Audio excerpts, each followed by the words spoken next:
নমস্কার, আমি প্রসেনজিৎ মণ্ডল। আমি বিগত ২ বছর থেকে ফালাকাটায় টিউশন করিয়ে আসছি। আমি মূলত ফিজিক্যাল সায়েন্স পড়াই। আ গত বছর আমার মাধ্যমিকের ব্যাচ ছিল। এবছরও ছিল। তারা পরীক্ষা দেবে এবার মাধ্যমিক।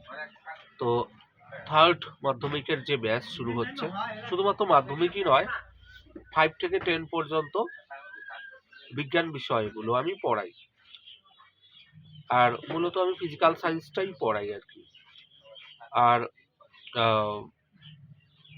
উচ্চ মাধ্যমিকের ক্ষেত্রে ফিজিক্স বা পদার্থবিদ্যা বিষয়টি আমি পড়িয়ে থাকি একাদশ ও দ্বাদশ শ্রেণীর জন্য। তো যে সমস্ত অভিভাবিকাবৃন্দ ভিডিওটা দেখছেন, তারা অবশ্যই তাদের বাচ্চাকে আমার কাছে পাঠাতে পারেন বা দিতে পারেন। আমি হোম টিউশনও পড়াই, ব্যাচও পড়াই। হ্যাঁ? আর ছাত্রছাত্রীদের রেসপন্স বেশ ভালোই। তো মাধ্যমিকে 3rd ব্যাচ যারা শুরু করতে চাও অবশ্যই শুরু করতে পারো। এখনো বুকিং চলছে। এছাড়া আমি ধূপগুড়িতেও পড়াই। তো বিভিন্ন জায়গায় আমি পড়িয়ে থাকি। যারা ভিডিওটা দেখছো তারা অবশ্যই আমার সঙ্গে যোগাযোগ করতে পারো। এদিকে ফুলবাড়িতে পড়াই, খেতি হাই স্কুলের পাশে পড়াই। সিরিজানির এদিকে একটা কোচিং খোলার ইচ্ছা আছে। সিরিজানির থেকে যদি কেউ দেখে থাকো অবশ্যই আমার সাথে যোগাযোগ করবে। আর হ্যাঁ, ভুটানির ঘাট থেকে যদি কেউ ভিডিওটা দেখে থাকো, ভুটানির ঘাটে আমি এবার পড়াবো। আমার সঙ্গে অবশ্যই যোগাযোগ করতে পারো। এবার দেখো, ভৌত বিজ্ঞান বিষয়টা তো কঠিন, এটা আমরা সকলেই জানি, তাই না? তাহলে আমার কাছে কেন পড়বে? আমার কাছে পড়লে তোমরা কি কি পাবে, বেনিফিট কি কি পাবে?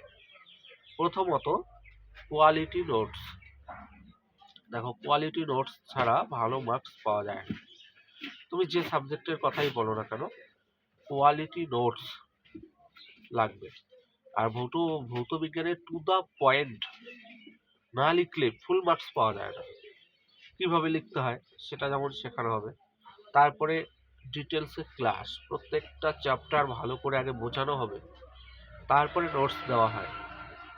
এই জিনিসগুলো মানে ছাত্রছাত্রীরা ঠিক যেরকমটা চায়, ভৌতবিজ্ঞানের মতো একটা কঠিন বিষয়কে সহজ করে নিয়ে বোঝার যে একটা প্রসেস। ভৌতবিজ্ঞান তো কঠিন সাবজেক্ট, এটা সবাই আমরা জানি। সব থেকে টাফেস্ট সাবজেক্ট হচ্ছে ভৌতবিজ্ঞান, তাই না? অঙ্কের চেয়েও বেশি কঠিন। তাহলে এটাকে সহজ করে বুঝতে হবে। তাহলে সেই বোঝানোর কাজটাই কিন্তু আমি করিয়ে থাকি। আর আমার কাছে পড়লে তোমাদের আশা করি লাভই হবে। তুমি যদি অ্যাভারেজ স্টুডেন্টও হও, তাতেও তোমার মার্কস বাড়ার সম্ভাবনাটাই বেশি। অন্তত যারা বিগত বছরগুলোতে পড়েছে তারা কিন্তু লাভ পেয়েছে, কিছু না কিছু শিখেছে। আর আমার কাছে অনেক ভালো ছাত্র পড়েছে, অনেকেই স্টার পেয়েছে। তাদের নাম আমি এখানে মেনশন করলাম না। বেশ কিছু সংখ্যক ছাত্রছাত্রী গত বছর স্টার পেয়েছে, এবছরও পাবে। তার জন্য যারা পড়তে চাও অবশ্যই যোগাযোগ করতে পারো। আমি ক্যাপশনে নাম্বারটা দিয়ে দিলাম।